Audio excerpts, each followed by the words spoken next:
I am Dana K. White of aslobcomesclean.com and author of Decluttering at the Speed of Life. I was not planning on doing a video today, but here I am. I'm talking about packing for a move using the no mess decluttering method. The no mess decluttering method is from my book, Decluttering at the Speed of Life. It's also in a lot of videos you can go watch. It's also in my new book that's coming out in January, Organizing for the Rest of Us. So go check that out in the link in the description. So we're moving, assuming that by the time this video comes out, you will know that.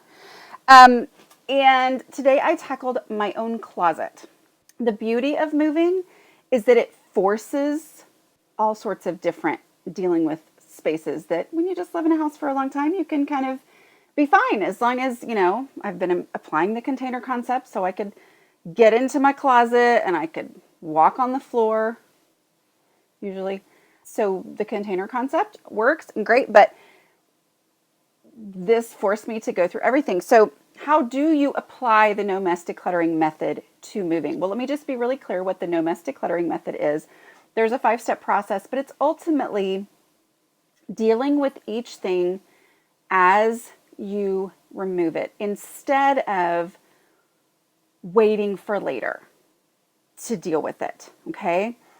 Meaning in a normal situation, I would take it there now, okay? I would not set it in a pile or put it in a keep box to deal with later, because if I will do that, that means at any point that I step away, it's just better. That's all. There's no like, well, I stopped in the middle of the project and now it's this huge disastrous mess, okay? Because everything has been dealt with. It's either gone in the trash bag, the donatable donate box, donatable so that I will never have to look through it again and have the chance to second, whatever the word would be, second guess myself, or to its actual home. Well, the way that I apply that to moving is that I still have the trash bag, and I filled up 3 in here. I still have the donatable donate box, plus more. Also, just a little hint, a donatable donate box does not have to be a box, okay? I found quite a few empty bags in here. I'll explain why in just a minute, probably if I remember. And turned them into donatable donate boxes. This is going to be donated, so I might as well fill it with other donations.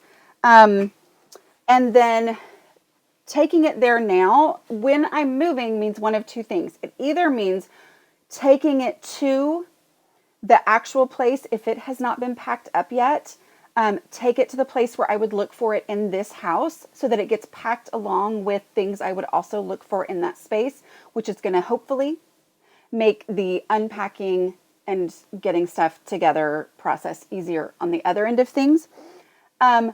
Or the take it there now for the moving process is, because every single thing has to leave this closet, going into the actual packing box. Just so you know, what I have done to apply the container concept, which is that space is finite. I don't get to just keep things because I want to keep them. I have to decide, I have to accept, not decide, there's really nothing to decide, accept the realities of the space that I have. What I have done to apply that is I purchased a set of boxes. As a super cheap person, it's hard to purchase anything where I'm like, well, I could probably scrounge and come up with boxes. And I decided to purchase boxes that were specifically a set of boxes for a 3 to 4 bedroom home. You can listen to the podcast about that. I'm sure I'm talking about in other videos. Anyway, but what I did was I bought those amount of boxes and then I divided them up among the house with plenty left over for other things that I'm not going to expect. When you have a finite space like that, then putting my favorite things in it first, that's how I make these decisions about what deserves space in my new home. But it also just overall knowing that I have a limited number of boxes and that I have a goal of only filling those boxes means that every single thing I pick up just automatically reveals itself as being container worthy or not. I mean, like there's something about having a finite space and knowing that. So here is the picture of what I have done so far. Okay. This is the no mess decluttering method. And you may think that is a mess. Oh my word. You're right. You are right that it's not visually like, whoo, but y'all, every single thing is in its final home. Donatable donate box. One of those being that white laundry basket. That is a donatable donate box. Okay. So everything in there, because it had random stuff in here. Don't know how. Didn't remember I still had that.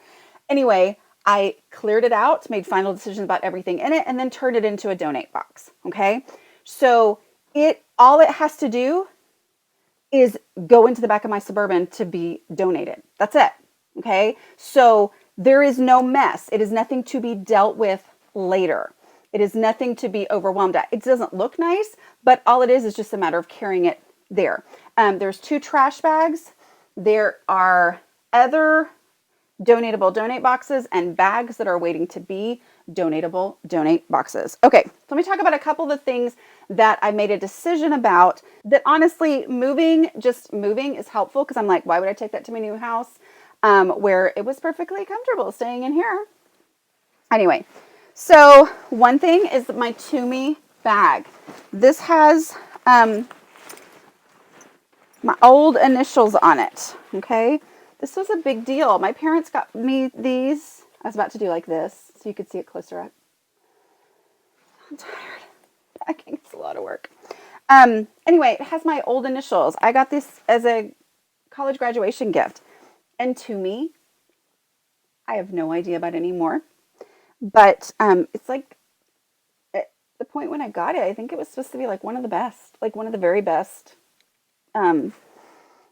luggage. Anyway, so I picked it up. I was like, well, I have to keep that. And then I went, no, actually, I don't have to keep that because I won't travel with something that doesn't have wheels. Like, it's 2021.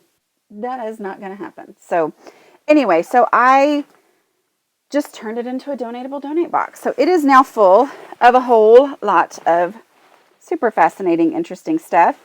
Here is an organizing shoe doolally that my mom, bless her heart, she has such high hopes for me. This is so cool, right? It hangs over a curtain rod and you should be able to put, I think maybe shoes in there. It only had weird stuff that I randomly put in there when she first gave it to me, and then I never actually cleaned it out. Here is the Hello Kitty watch that I bought my daughter for Christmas. Probably at least 8 years ago. I don't know. Anyway, strangely, she doesn't want it anymore. It's so weird. Just because I didn't find it. Anyway, lots of stuff that I'm getting rid of. Anyway, that was all pretty easy stuff. Here's the thing, too, about momentum. I know this is all random now. I've already kind of given you the whole no mess thing. Here's the thing. Momentum is so real. And so know that it's going to happen as you go. And as you get in there, because it can be overwhelming when you're like, oh, that's where I've been kind of sticking stuff for a long time and now I'm going to deal with it. I cleared out a whole bunch of bags pretty quickly because I made one decision. I said, you know what?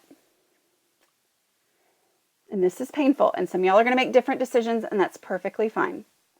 But I decided, because for years, I have been going to the same Bible study for, my 18-year-old was 5, so like 13 years. Except I took a couple years off to take care of my mother-in-law. Anyway, every year I would have a bag, okay, that I would keep all my stuff because they would hand you your lesson for the next week as you left. So I had a bag for each year, so I had everything together, okay, and it kept it together. And then I had maybe not 13, but a lot of bags up here because, I mean, it was just stuff that was, meaningful, life-changing to me.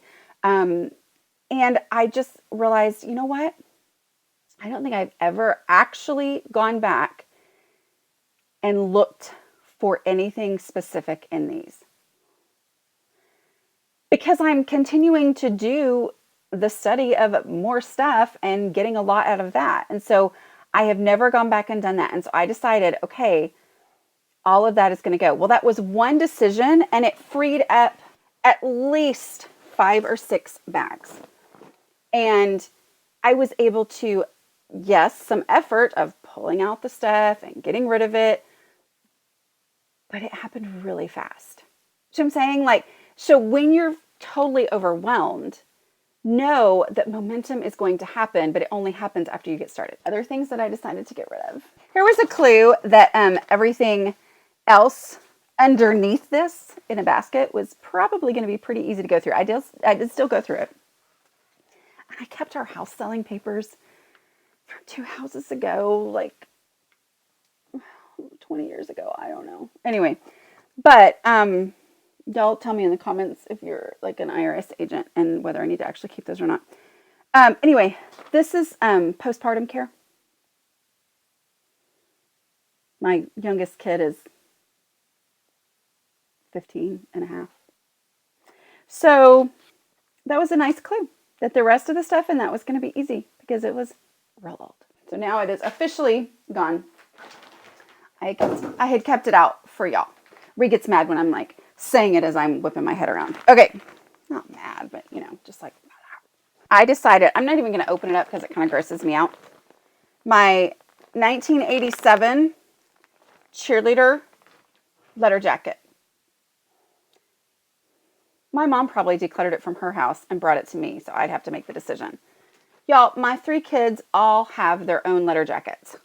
You know what nobody has ever wanted to wear? My letter jacket from 1987. And I never even had my other years added on there. I think that was we're going to put, 86, 87. Okay, and then we'll put 87, 88. And then by the time I graduate, it'll be all down the back. Of course, I wasn't a cheerleader for the whole time. But anyway, I think I'm going to throw it away. I know. But the reason I don't want to open it is that when I opened my husband's years ago, the fake leather had like turned to the most disgusting greasy oil stuff. And so anyway, so I got rid of that. So here's where the container concept is so incredibly helpful.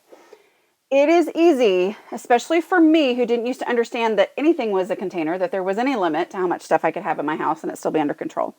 The tangible, physical, finite boxes is very helpful to me. So it's not that I actually have another box that I was willing to use on this and I ended up not using it. Pretty proud of myself.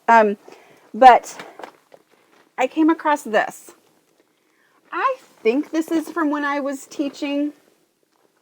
It's leather. It's nice. I thought at the time, I don't know. It may be perfectly nice, but I don't know. And again, I realized, well, I have another version of this that has wheels on it now. But I was like, no, I can't get rid of that. But when I went to put it in the box that I had, I did. I thought maybe I can shove and push and it'll fit. But because of the finite size of the box, my brain went, Dana, what? Why are you stressing out over getting this into that box when you're never going to use it again? You've got other versions of this. For now, donate it. Anyway, so the container concept really does work wonders for brains like mine. So one of the things I did, here's a picture. Because space is limited, and anyway, I finally took, and I don't even remember which kid, I don't remember which kid it is. I don't remember any of my kids having feet this small, but I decided, the reason why I had never gotten rid of my husband's scrubs from when, his disposable scrubs from when we got married, from when whichever kid this was born, was because I guess when they did his footprints, I know it was one of the boys, they put it on his scrubs. Anyway, so it's adorable. And I had thought many times, I could use that for a prop somewhere. And I'm like, you know what? I think this day and age when PPE, isn't that what it's called? Just feels like it's everywhere and all the time. I'm like, anyway, but I cut it off. I cut off the little footprint. Has all the same memories. I can tell from that fabric, which is not really fabric, it's kind of papery, what this came from, and it'll bring all the same memories, but it's a teeny tiny little thing that is just now just a really fun memory and not like, oh my word, that thing fell off the shelf again. Other things I got rid of, were my dance clothes. I think I did take dance stuff in college, y'all. I'm not the same size that I was in college.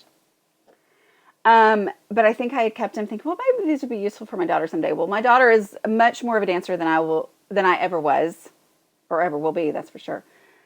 She's like full on dancer now and she hasn't used any of it. It hasn't occurred to me. So I'm like, yeah, that can go now. Anyway, so it's just things like that are like, okay, that's the blessing of moving, is that it kind of just makes everything look different to you. But the things that really help are move it once. Okay. And here's the temptation, especially if you don't have the boxes as your container, your limit to how much you're going to take is trusting in future me. Oh, when I get to the new house, then I will no longer have stuff issues. The new house is bigger. And maybe even if it isn't, but mine is. But like the new house can be bigger. Oh, I'll decide then. I don't want to make that decision now. Right now, I don't feel sure about it. But future me, she's going to have everything together. She's going to know exactly what to do with all this stuff. I'm going to leave it up to her because I don't feel like dealing with it right now. And then packing it anyway. But the no mess method, because I am used to that anyway. So if you're not moving, use that method where you are. So take it there now. Find one touch, okay? You only pick it up. You make a final decision about each item as you take it out of the space. But because that's the decluttering muscles that I have developed, I'm like, I'm not putting a lot off onto future me. I'm not putting pressure on her because I have been future me at many times in the past, and future me does not appreciate it. All the stuff that past me thought I was going to have figured out. Because now me and future me doesn't like it. Okay? So, doesn't like the pressure. So, go ahead and make the decision. Sometimes it's tough. I think that's all I was going to tell you about, specifically talk through. And we'll talk to y'all later.